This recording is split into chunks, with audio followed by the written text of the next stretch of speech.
Hello dear students, welcome to our channel educational goal. और आज हम हमारी टेक्स्ट बुक जो हॉर्नबिल है क्लास 11th की उसकी poem, first poem a photograph by Shirley Toulson, इसको समझ रहे हैं line to line.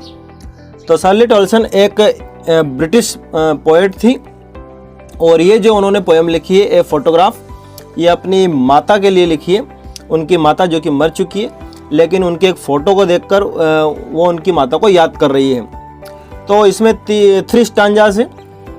First stanza में तो वो उस फोटो को देख रही है जिसमें उनकी माता एक बच्ची है, 12-13 साल की एक लड़की है, और वो जो समुद्र किनारे खड़ी है। और अगला जो स्टांजा है उसमें उसी फ़ोटो को उनकी माता देख रही थी किसी ज़माने में, और उसको देखकर हंस रही थी। और लास्ट जो स्टांजा है उसमें उनकी माता के बारे में शर्ली टोल्सन कहती है कि अब मेरी माता तो मर चुकी है और सब कुछ क्या है, मौन है, कुछ भी नहीं बचा है। तो देखते हैं, इसको लाइन टू लाइन समझते हैं। तो देखिए, the cardboard shows me how it was when the 2 girl cousins went pedalling. कि कार्डबोर्ड मतलब लकड़ी का गत्ता, यानी कि वो जो फोटो फ्रेम थी वो लकड़ी की थी और उसमें वो फोटो था। कि ये कार्डबोर्ड मुझे बता रहा है कि कैसा था।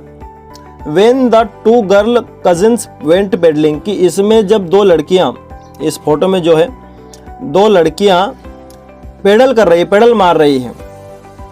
Each one holding one of my mother's hand, और दोनों ने मेरी माँ के हाथों को पकड़ रखा है।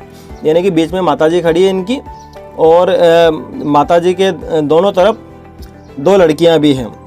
And she the big girl, Shirley Toulson उस फोटो में अपनी माँ को बता रही है कि उस बड़ी लड़की को देखो, सम 12 ईयर्स आर सो, कि जो तकरीबन 12 या 13 साल की होगी। यानी कि ये फ़ोटो तब का है जब शर्ली टोल्सन की जो माताजी थी वो 12 या 13 साल की थी, और उनके दोनों तरफ 2 उनकी माता की बहनें खड़ी है, कजन्स खड़ी हैं।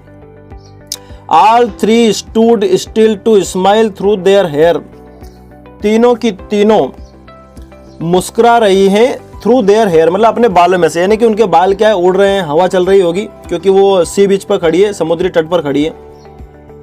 Eight the uncle with the camera, और अंकल ने फोटो खिंचा है कैमरे की मदद से। A sweet face my mother's that was before I was born. अब जाहिर सी बात है, माता जी 12-13 साल की है, तो लेखिका बता रही है कि मेरी माता का फेस बहुत ही स्वीट था, वो जब मेरा जन्म भी नहीं हुआ था, क्योंकि माताजी ही इनकी कितने साल की, इसमें 12 या 13 साल की है। एंड द सी, और जो समुद्र है, which appears to have changed less washed their terribly transient feet. और ये जो समुद्र है जो कि कभी बदलता नहीं, आप जानते हैं समुद्र कभी नहीं बदलेगा। लोग आते हैं, बहुत बड़े होते हैं, बुजुर्ग होते हैं, मर जाते हैं, लेकिन समुद्र अपने स्थान पर वैसा का वैसा ही बना रहता है, उसमें कोई परिवर्तन नहीं आता है। तो लेखिका कह रही है कि ये जो समुद्र है जो कभी बदलता ही नहीं है, वो इनके पैरों को धो रहा है। और पैरों के लिए शब्द है ट्रांजिएंट फिट। ट्रांजिएंट का मतलब होता है अस्थायी, जो एक जगह पर नहीं टिकता है। यानी कि ये जो पैर है, अब माता जी कुछ समय के लिए आई है समुद्र बीच पर, वहाँ चली जाएगी। या फिर आप ये कह सकते हैं कि ये जो पैर हैं, ये जो माता है, ये तो समय के साथ इनके रूप में बदलाव आएगा और एक दिन मरेगी भी। लेकिन जो समुद्र है वो मतलब अस्थायी नहीं है, वो परमानेंट है, वो कभी बदलने वाला नहीं है। तो आप कह सकते हैं कि ट्रांजिएंट फिट मतलब कि जो अस्थायी है, उनके पैरों को समुद्र धो रहा है। आगे देखते हैं।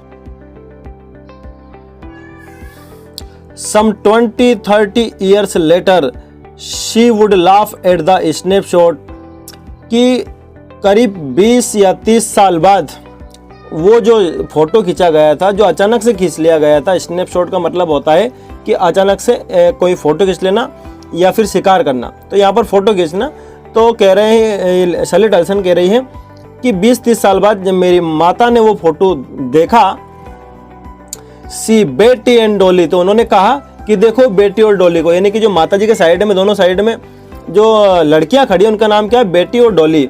She would say and look how they dressed us for the beach, और वो कह रही है कि देखो हमें कैसे उस बीच के लिए तैयार किया गया था। हम जो घूमने गए थे समुद्री तट पर, उसके लिए हमें कैसे तैयार किया गया था। The sea holiday was her past, mine is her laughter, यानी कि जब माता जी ने 20-30 साल बाद जब वो फोटो देखा तो जो समुद्री छुट्टियां मनाने माता जी जो गई थी वो मेरी माता जी का भूतकाल था। और उस भूतकाल को देखकर माता जी बहुत ही मुस्कुराई। माइन इज हर लाफ्टर, और मेरे लिए मेरी माता की जो हंसी थी वो भूतकाल था, यानी कि माता जी अब नहीं है। बोथ राई with the levered is of loss, और उस फोटो को देख करके माता जी अपने बचपन को याद कर रही है और उसी फोटो को देख करके लेखिका अपनी माता को याद कर रही है। और दोनों के दोनों ही मतलब ये लाइन जो है ये बता रही है कि माता भी दुखी है और लेखिका भी दुखी है। माता जी इसलिए दुखी है क्योंकि उनका बचपन चला गया है और उस फोटो को देखकर उन्हें अपने बचपन की याद आ रही है। और जो लेखिका है वो माता जी जो नहीं है इस कारण से दुखी है और पुरानी बातों को याद कर रही है। Now she has been dead nearly as many years as that girl lived, कि अब वो मर चुकी है, उन्हें कई साल हो चुके हैं। वो लड़की जो कि इस फोटो में है वो अब मर चुकी है, यानी कि इनकी माताजी मर चुकी है, कई साल गुजर गए हैं। And of this circumstance there is nothing to say at all, और ऐसी परिस्थिति में कुछ कहा नहीं जा सकता, मतलब मेरे पास कहने के लिए कुछ है नहीं। इट्स साइलेंस साइलेंसेस, केवल अब मौन रहा जा सकता है या फिर मौन ही बचा है, क्योंकि माताजी अब है नहीं, कोई हंसने वाला नहीं है। स्नैपशॉट में माताजी बहुत हंस रही थी, उनकी दो जो बहनें वो भी बहुत। ये पोयम है, ए फोटोग्राफ, बहुत बढ़िया पोयम है और जो किसने लिखी है, शर्ली टॉलसन ने लिखी है। तो अगर आपको वीडियो पसंद आया हो तो हमारे चैनल को अभी सब्सक्राइब करें और अपने दोस्तों के साथ इस वीडियो को शेयर करें। थैंक्स।